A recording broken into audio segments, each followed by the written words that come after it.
Hello दोस्तों, स्वागत है आपका अपने चैनल नॉलेज का पर। मैं हूँ आपका दोस्त अंबा तिवारी और ये आपकी सुबह 6 बजे की क्लास है डेली करंट अफेयर की, जो कि आपको मिल रही है। और ये करंट अफेयर आपको किसी भी एग्ज़ाम के लिए ज़रूरी है, चाहे आप यूपीएससी की प्रिपरेशन कर रहे हो, यूपीएससी ईपीएफओ की प्रिपरेशन कर रहे हो, या किसी बैंकिंग सेक्टर की प्रिपरेशन कर रहे हो, सभी के लिए काफ़ी ज़्यादा इंपॉर्टेंट सेक्टर है।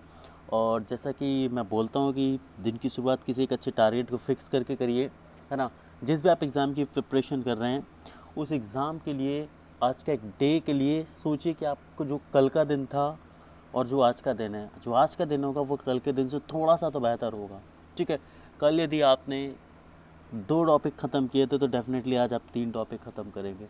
यदि कल आपने 10 क्वेश्चन लगाए थे तो आज आप 15 क्वेश्चन लगाए। तो ये छोटे छोटे जो स्टेप है ना, पिछले दिन से अगले दिन को बेहतर बनाने की जो कोशिश है ना, ये आपको डेफिनेटली आपके ड्रीम के पास ले जाएगी और आपको एक बहुत अच्छा इंसान भी बनाएगी, apart from examination in your real life as well. तो चलिए दोस्तों, इस बेहतरीन नोट के साथ शुरू करते हैं हम हमारी आज की क्लास को। तो आज है 22 मई और हम डिस्कस करने वाले हैं 22 मई 2020 का करंट अफेयर। तो चलिए ये शुरू करते हैं।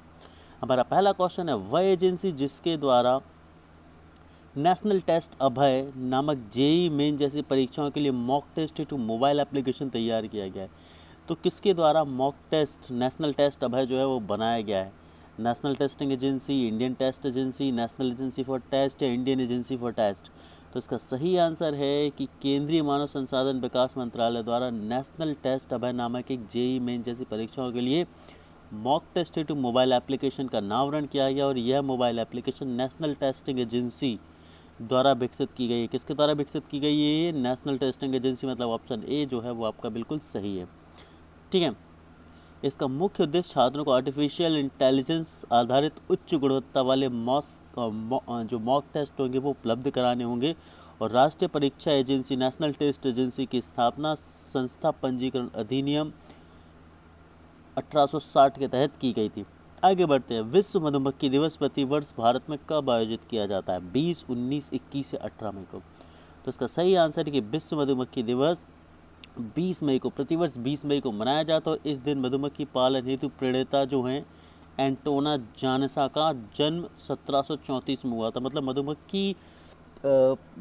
मधुमक्खी पालन की जो प्रेरणा स्रोत है, जिन्होंने इस चीज़ को बहुत ज़्यादा आगे ले गए और इनके फील्ड में बहुत ज़्यादा काम किया, उनका नाम है एंटोना जानसा। इनकी याद में इसको मनाया जाता है, उनके बर्थडे के डेट को मनाया जाता है, उनके जन्म दिवस के दिन को मनाया जाता है जो कि 20 मई था।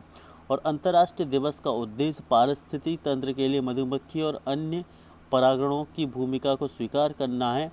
और साथ में एक चीज़ भी याद रखेंगे, आपकी स्लोवाकिया के बीकीपर्स एसोसिएशन के नेतृत्व में संयुक्त राष्ट्र के सम्मुख 20 मई को प्रतिवर्ष विश्व मधुमक्खी दिवस मनाने का प्रस्ताव रखा गया था। और यह अनुमोदन 7 जुलाई 2017 को इटली में आयोजित संयुक्त राष्ट्र के खाद्य एवं कृषि संगठन के 40वें सत्र में किया गया था। चलिए दोस्तों, आगे बढ़ते हैं हम अपने अगले क्वेश्चन की तरफ।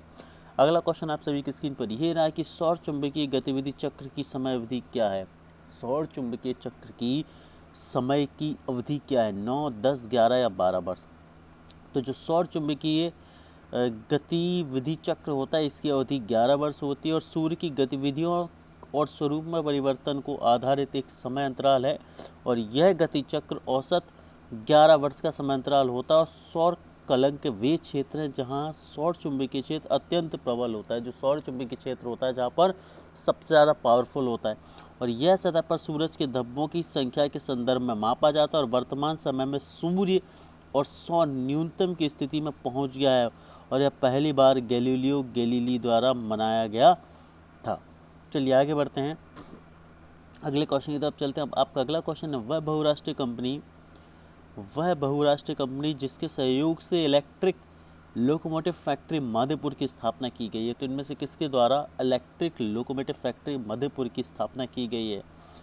अल्स्टॉम, एस्बान म्यूचेन या बायरिच से रेजियोबॉन या फिर जनरल इलेक्ट्रिकल डीजल लोकोमोटिव?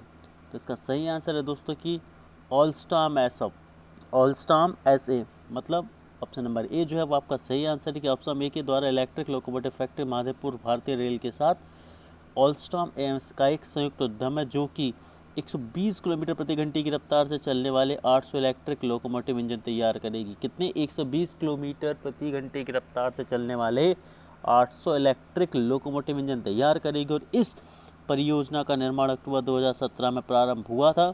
और नरेंद्र मोदी जो हमारे प्रधानमंत्री नरेंद्र मोदी ने बिहार के माधोपुर लोकोमोटिव फैक्ट्री में भारत के पहले 12,000 अश्वशक्ति इलेक्ट्रिक लोकोमोटिव का अनावरण भी किया था उसी देश के पालन हेतु। आगे बढ़ते हैं। आपका अगला क्वेश्चन है कि भारत में प्रतिवर्ष आतंकवाद विरोधी दिवस कब आयोजित किया जाता है। तो भारत में प्रतिवर्ष जो आतंकवाद विरोधी दिवस है वो 21 मई को आयोजित किया जाता है। और आतंकवाद विरोधी दिवस को आयोजित करने के पीछे क्या कारण है, आप समझ लीजिए कि प्रधानमंत्री राजीव गांधी की 21 मई 1991 को लिट्टे के एक आत्मघाती हमलावर द्वारा चेन्नई के पास चुनाव रैली में हत्या को चिन्हित करने के लिए इसे आयोजित किया जाता है। तो 21 मई 1991 को लिट्टे के एक आत्मघाती हमलावर में राजीव गांधी जी की मृत्यु हो गई थी। उन्हीं की याद में, उसी घटने की याद में इसको मनाया जाता है। आगे बढ़ते हैं। क्वेश्चन नंबर 6वां कि किस भारतीय पैरा एथलीट ने संन्यास की घोषणा की है। तो याद रखना होगा कि हमारे जो पैरा एथलीट दीपा मलिक है जिन्होंने पदक भी जीता था ओलंपिक में, इनके लिए उन्होंने अपने संन्यास की घोषणा की है। आगे बात करते हैं WHO world health organization, WHO की हम बात यहाँ पर कर रहे हैं। WHO वर्ल्ड हेल्थ ऑर्गेनाइजेशन के कार्यकारी बोर्ड के अध्यक्ष के रूप में किसे देश स्वास्थ्य मंत्री को नियुक्त किया गया है। तो यह भारत है। भारत इसका प्रतिनिधित्व करने वाला है। विश्व मधुमक्खी दिवस कब मनाया जाता है। तो अभी हमने डिस्कस किया था कि 20 मई को विश्व मधुमक्खी दिवस जो है वो मनाया जाता है। आगे बढ़ते हैं। हाल ही में किस देश ने अपने मानचित्र में भारतीय क्षेत्र काला पानी को शामिल किया है। तो नेपाल ने किया है ऐसा। आगे बात करते हैं कि भारत ने संयुक्त राष्ट्र राहत और निर्माण एजेंसी को कितने मिलियन डॉलर की सहायता प्रदान की है। तो भारत ने 2 मिलियन डॉलर की जो है वो आर्थिक सहायता प्रदान की है संयुक्त राष्ट्रीय राहत और निर्माण एजेंसी को। आगे बात करते हैं अलीबाबा के जैक मा ने किस बैंक बोर्ड से इस्तीफे की पेशकश की है। तो इन्होंने सॉफ्ट बैंक से इस्तीफे की पेशकश की है। आगे बढ़ते अगले क्वेश्चन की कि हाल ही में अपना देश भारत किसके कार्यकारी बोर्ड के लिए चुना गया। तो आप सभी को पता है, बहुत ट्रेंडिंग टॉपिक है ये, WHO वर्ल्ड हेल्थ ऑर्गेनाइजेशन के लिए चुना गया। आगे बढ़ते हैं। हाल ही में कौन सा केंद्र शासित प्रदेश कोरोना मुक्त घोषित कर दिया गया है। तो लद्दाख जो है इसे पूर्णतः कोरोना मुक्त घोषित कर दिया गया है। आगे बढ़ते हैं। हाल ही में गोविंद राजुल चिट्टाल किस बैंक के नए अध्यक्ष के रूप में चुने गए हैं। तो ये नाबार्ड के नए अध्यक्ष के रूप में चुने गए हैं। और अगला और आखिरी क्वेश्चन है आपका कि हाल ही में किस देश के प्रधानमंत्री थॉमस थॉबेन ने इस्तीफा दे दिया है। तो लोसोथो के ये प्रधानमंत्री थे थॉमस थॉबेन, और इन्होंने अपने पद से इस्तीफा दे दिया है आंतरिक गतिविधियों को चलते हुए।